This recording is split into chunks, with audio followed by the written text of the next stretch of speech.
For the first time since 2015, the Jackrabbit men's basketball team will not hear their name called in the NCAA tournament selection show. Instead, as they did that season, SDSU waits for the NIT selection show at 7:30 p.m. on ESPNU to find out who and where they'll head in the 32-team field. SDSU earned an automatic bid to the tournament as a reward for winning the regular season Summit League title.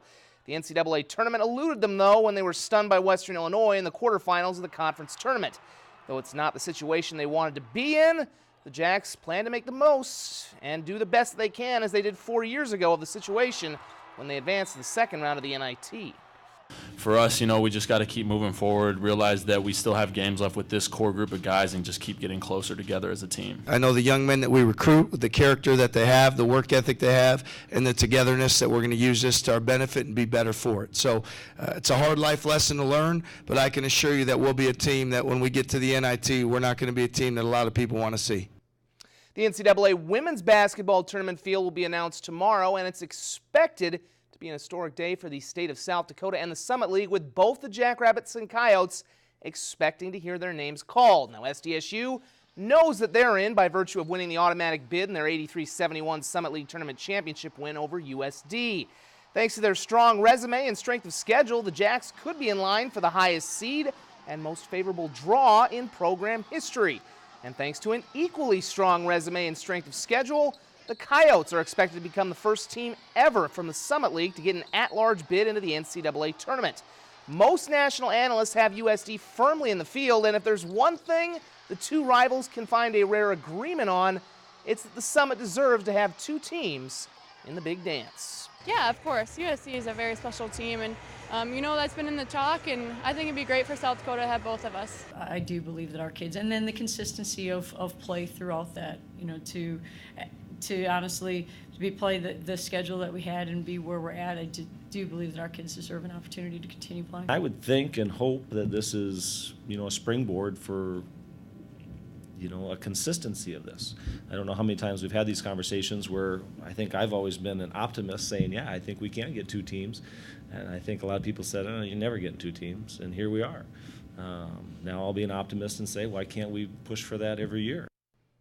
And both the Coyotes and Jacks are inviting fans to join them for selection show watch parties tomorrow. USD, who's obviously very confident that they're going to be in, will be on the second floor of the Old Lumber Company in Vermilion at 5:45, while SDSU will be at Cubby's at 5:30. The selection show begins at 6 p.m. on ESPN2, and we'll have full coverage tomorrow on KDLT News at 6 and 10. Meanwhile, in Division II, the Northern State men's season came to a stunning end in the NCAA Central Regional Tournament yesterday in Maryville, Missouri. The Wolves blew a 13-point lead in the final 2 minutes, falling to Southeastern Oklahoma State 115-103 in overtime. It's a sad and uncharacteristic end for a Northern State senior class that won 102 games and a pair of NSIC regular season and tournament championships. The work they put in, not just for themselves, but for each other. And that's been these guys' approach, and that's what's made them special. And you hope the younger guys will learn that. It's such a selfless act, the amount of work these guys have put in. And it's why we've been able to get our program where it is. Clark Willow Lake has never been short on talent and great boys basketball teams. And after last night, they aren't short on something else: state championships. The Cyclones beat DeSmet 49-41 in the State B title game last night to claim their first ever championship. With alums like Skylar Flatten, the Cyclones have had chances before, most notably last year when they lost by 3 in the championship to Sully Buttes. Led by Jacob Prouty, who scored 35 last night, the Cyclones finally had the right team at the right time to get over the top. This is more of a complete team. Jacob Prouty is a true leader, but we got guys around him that can play. So it's good to have that type of player in there. I've had some great players, but never had probably a team like this. Well, winning a state championship is nothing new to the T-Boys. Last night's 68-57 win over Sioux Falls Christian is their second State A title in the last 3 years. This one was a bit more special since it was the final game for 9 outgoing seniors, as well as their coach, Chris Fechner, who is stepping down to move with his wife for another job in Iowa. I keep pinching myself right now to did this happen, and also to try and keep holding them back. But, the emotions are there certainly, but you know, the happiness and seeing everybody out here right now is taking over. This was the perfect ending, I think. We came out here, we won it for the fans, our family, and all of our friends, and couldn't think of another way to go out.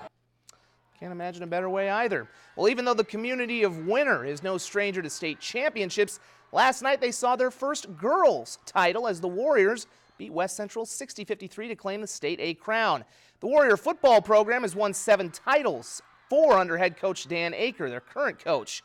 Larry Aker coaches the girls and is happy to add another trophy to the case and give his brother one less thing to rib him about. Football is king for boys sports. You know, we've been in 2 previous state titles, so to win one just feels awesome. Now he can't tell me to win one. Amazing. It's an amazing feeling to be a part of this, be a part of a great team and a great organization, and I can't wait for next year. And of course, a shout out as well to Brandon Valley. They won the AA girls and boys championships last night.